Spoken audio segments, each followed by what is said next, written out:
source them cheaper and sell them locally. So I agree that IPR is a very important thing.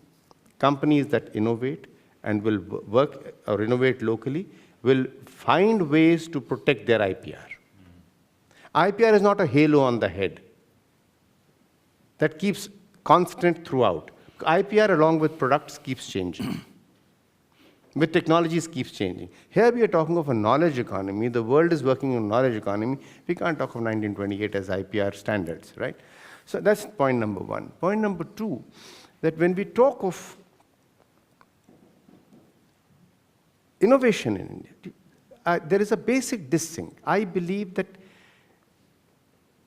let me give you 6 examples quickly, which are waiting to be taken up. Small, medium, large enterprise, doesn't make a difference. Toys. We have 85% of Indian industry is unorganized small industry. Convert this as a toy base, manufacture toys, make a toys, this thing. You have cheap labor arbitrage, wages arbitrage, material arbitrage, and market. We have healthcare. Let's talk of devices, medical devices. The unfortunate thing is in the West, the longevity of a CEO depends on Q, which is not going to work in Indian condition, where we need basic healthcare at reasonable cost of stents, medical equipment, which are not as fancy, will still work. But they have to be accessible at lower cost with a warranty the same as they offered when they were used in the West. Protecting that IPR is no longer the issue. So when you talk of IPR in Indian context, you're talking of the latest technology. I'm saying the latest technology is actually a new way to colonize a market. Because the moment you've bought into a technology, it has started its cycle of demise. And technology dependence is far greater than economic dependence. Because countries which become with smaller populations, greater amount of education, an inverse pyramid of age, I can understand technology dependence. But I do not understand technology dependence for young nations. They have to be labor dependence. They have to be training dependent. They have to be innovation dependent. So there is, I think, while you are saying I appreciate what you're talking of IPRs.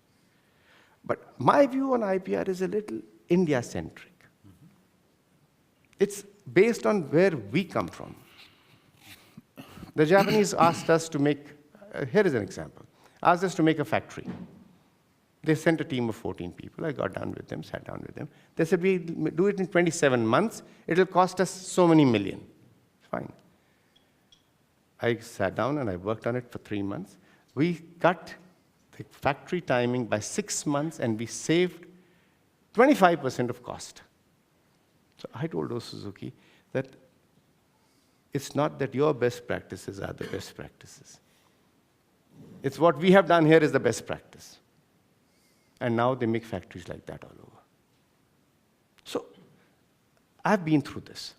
So I talk from that point. Is what I did for the Japanese there, what they're using as a best practice, doesn't become my IPR, even though I was a joint venture partner. It's when companies evolve, they use local talent, they use local information, they create products. And please understand, India is a marketplace which is diverse in terms of economics as well as weather conditions. Products made in India, which last well in India, will last well anywhere. If this goes for automobiles, and this goes for electronics, this will be applicable to the rest also. Right?